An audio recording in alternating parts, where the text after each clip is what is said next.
Have you ever stopped to think about where the idea of hell really came from? That place of eternal torment, where souls burn in endless fire and suffering, is an image many of us grew up fearing. But is this representation actually in the Bible? Or was it shaped by external influences, by ancient cultures that had nothing to do with Christianity? For centuries, hell was presented as an indisputable reality, a dark place reserved for sinners, serving as an eternal threat to those who stray from the path. This idea has become so ingrained that it is rarely questioned. However, when we return to the scriptures in their original languages, we find something quite different. Terms like Sheol, Hades, and Gehenna do not describe a hell as we have been taught. Sheol, in Hebrew, is simply the world of the dead, a kind of silent repose. Hades is a Greek concept and is more linked to mythology than to Christian doctrine. Gehenna, on the other hand, was a real valley on the outskirts of Jerusalem, a place used to burn garbage.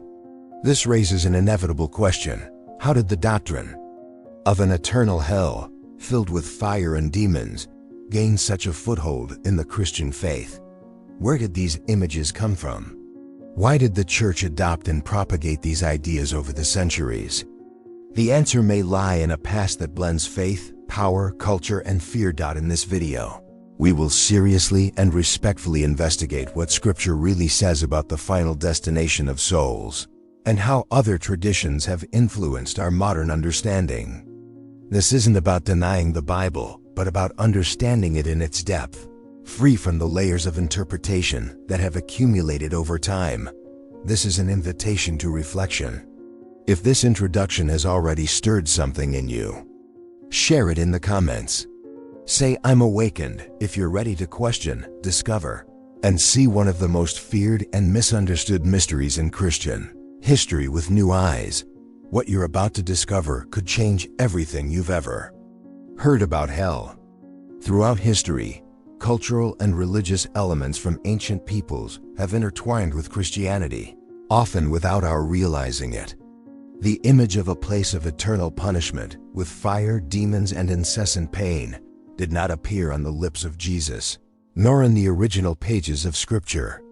This vivid and feared representation carries clear traces of pagan traditions, such as Greek, Roman, and Persian mythologies, where the underworld was ruled by dark gods and eternal punishments. In this video, we will explore how these ideas have infiltrated Christian theology over the centuries, shaping not only the popular imagination, but also the way many churches teach about salvation and damnation.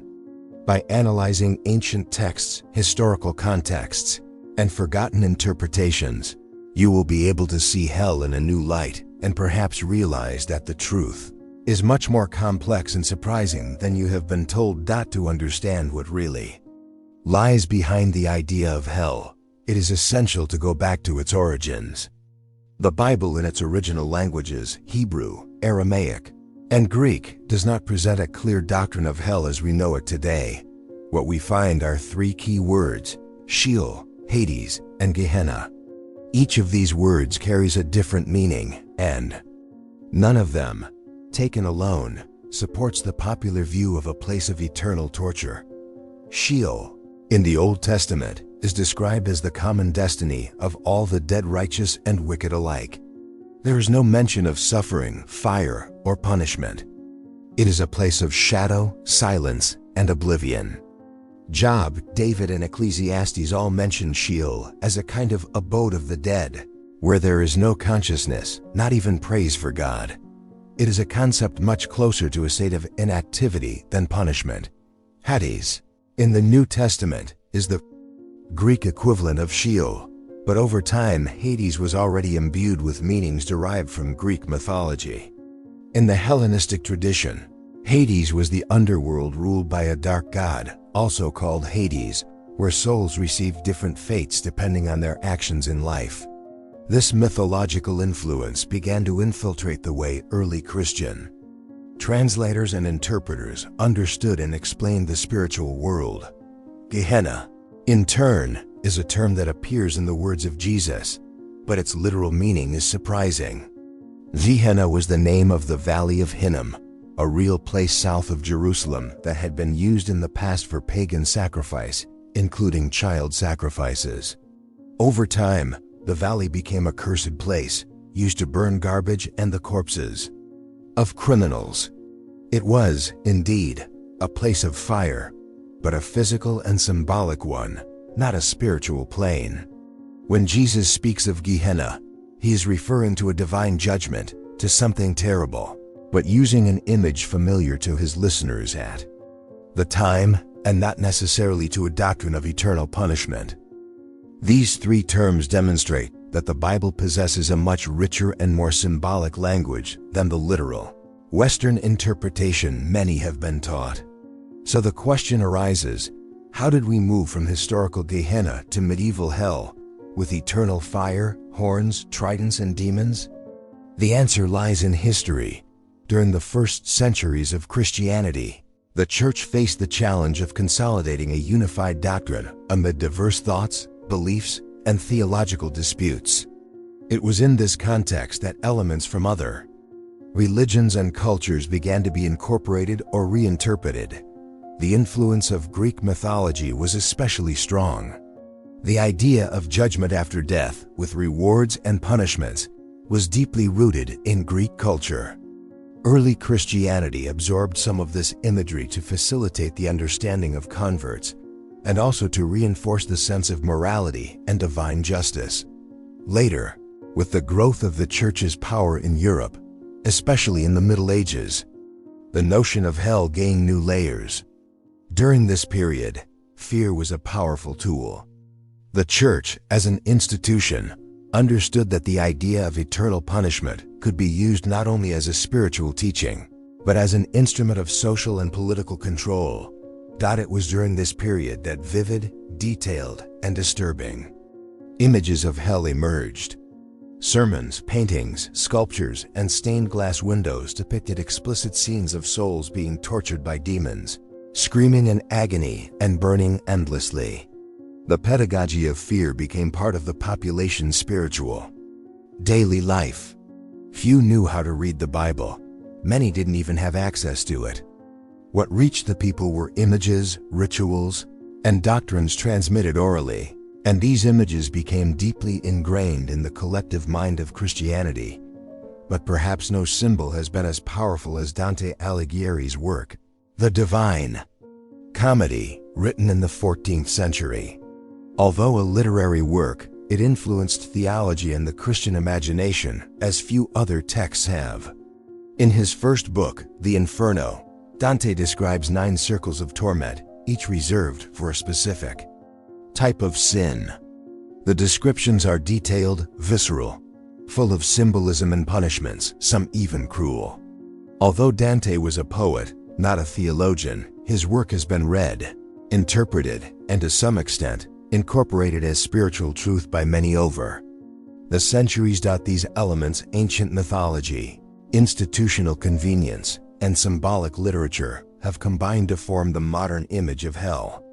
An image that, while widely accepted, is far from what the early biblical authors seem to want to convey. Today, when someone talks about hell, they rarely think of a valley outside Jerusalem or a symbolic state of spiritual separation. The mental image is almost always the same: eternal fire, screams, torture. But is this biblical fidelity or cultural heritage? The purpose of this video is precisely that, to provoke this reflection. When we separate what is cultural tradition from what is divine revelation, we realize that much of what we take as absolute truth may have more human roots than we imagine. This doesn't diminish faith, but it can deepen it, because it invites us to seek more seriously what has truly been revealed, and not just what we've been taught. If this content is making you rethink what you've always believed, comment, "I'm awakened," below. Like and share this video with someone who needs to know this forgotten truth. Let's expand this conversation together. Your opinion is essential on this journey. For centuries, the image of hell has served as one of the most powerful pillars of Christian doctrine. Not only as a final destination for the wicked, but as a tool of persuasion, obedience, and, in many cases, control. When we observe the historical trajectory of the Church and its relationship with power, it is impossible to ignore the symbolic and psychological role that the idea of hell has played in people's lives. How many decisions throughout history have been guided not by love or genuine spiritual conviction, but by fear? Fear of punishment, of condemnation, of eternal suffering. Men and women who could have sought faith out of freedom and conscience often embraced it through imposition, through the threat of damnation. Entire families bowed, not before grace, but before the anguish of a hell painted with colors as vivid as they were terrifying. This is not a critique of faith itself, but of the way faith has been mediated, interpreted, and applied by human hands over time. And when we understand that much of the imagery about hell may have been constructed based on traditions outside the Bible, we begin to wonder, could what we were taught as absolute be, in fact, a cultural construct? This question opens the door to even deeper reflection. What if hell is not a physical place, as so many believe, but rather a state of consciousness, of spiritual separation, of alienation from the divine presence? Several theologians throughout history have raised this hypothesis. Burning eternally, literally, challenges even the nature of a God described as loving, just, and merciful. How can we reconcile unconditional love with perpetual torture? How can we reconcile the God who forgives 70 times 7 with the God who abandons forever? Perhaps hell is indeed a spiritual reality, but one that speaks less of physical punishment and more of existential consequence. Perhaps it is closer to a soul that rejects the light, that consciously chooses to remain distant from the source of life, love, and truth. And this separation can hurt, not because of imposed punishment, but because of sustained choice. A pain that arises from absence, not punishment. This approach completely shifts the focus of the discussion. From a punishing God, we begin to see a respectful God, one who offers salvation, but also allows human freedom to follow its path, even if that path leads to darkness. Not out of cruelty, but out of justice and respect for human freedom. Furthermore, realizing that many of the images of hell were forged by historical and cultural interests, we are invited to ask an uncomfortable but necessary question. Who was in the business of fear? When an institution controls the narrative about the eternal destiny of souls, it begins to control much more than spirituality.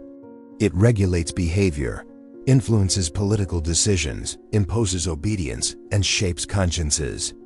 The fear of hell then becomes a powerful engine of emotional domination. This doesn't mean that everything was intentional manipulation or deception. Many religious leaders sincerely believed in the interpretations they inherited.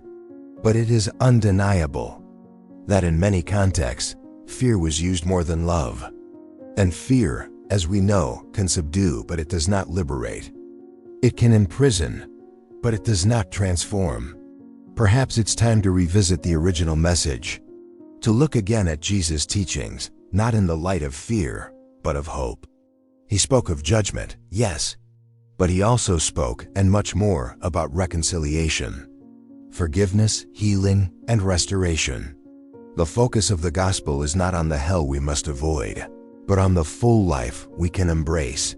The real question is not just what is hell, but what have we done with this idea? Does it bring us closer to God? Or does it simply distance us out of fear? Does it transform us from within? Or does it simply compel us from without? What this ultimately reveals is not just about theology, but about ourselves, about what we fear, what we believe, and how we choose to live. Perhaps the most real hell is not in the distant future, but in the separation we currently foster between ourselves and the sacred. And perhaps by realizing this, we have the chance to find our way again. Not out of fear of punishment, but out of a thirst for truth, love, and freedom. At the end of this journey, it is inevitable to face an uncomfortable but deeply necessary truth. The image of hell that dominated the collective, Christian imagination for so many centuries may not have arisen exclusively from divine revelation, but from a complex intertwining of faith, culture, power, and fear. This does not mean denying the spiritual reality of judgment or discrediting the authority of Scripture. Quite the opposite. It means facing them with maturity, reverence, and courage. The courage to recognize that, at times in history, the sacred has been interpreted and transmitted through human lenses, often distorted by the interests of the time. Truth, when faced head-on, does not oppress. It liberates. And when we look at the concept of hell more deeply, we realize that its reality may be less literal and more symbolic. Less a fiery cavern beneath our feet, and more a spiritual condition of distance, of rupture, of absence from God's presence. This leads us to a question that echoes in the hearts of those who seek. Why have we been taught otherwise? Why were we offered fear when we could have been invited to love? Why was the focus on punishment when the central message of the gospel is reconciliation, restoration, and life? Of course, responsibility is collective and historical. Many religious leaders have repeated what they learned, without malice. But we must have the humility to recognize that not everything we inherit as doctrine is in fact revealed faith. Some ideas have been shaped over time to meet the needs of control, order, or convenience. And now it is up to us to discern, with lucidity and spirituality, what truly carries the essence of Christ and what has become merely tradition cloaked in authority. This reflection is not intended to erase the existence of spiritual consequences, but it does propose that we reflect on the nature of those consequences. A just God can, indeed, judge, but a God who is love would never delight in torture. To judge is to separate good from evil. To torture eternally is to sustain evil forever. And this image simply doesn't fit with the God revealed by Jesus. Perhaps, then, the true hell is the one we ourselves fuel when we turn away from the light, from truth, from communion with the divine. Perhaps this is the greatest calling, not to fear eternal fire, but to not waste our lives in the emptiness of spiritual separation. If this video made you reflect, provoked you, or awakened something, share your insight in the comments. What do you believe about hell now? What remains? What has changed? And above all, what does this inspire you to seek from now on? The truth can be more symbolic, more profound, and yes, more liberating than you've been taught. And perhaps, by questioning fear, we will find a purer, more intimate path with God Himself. The journey toward truth doesn't end here. It's just beginning.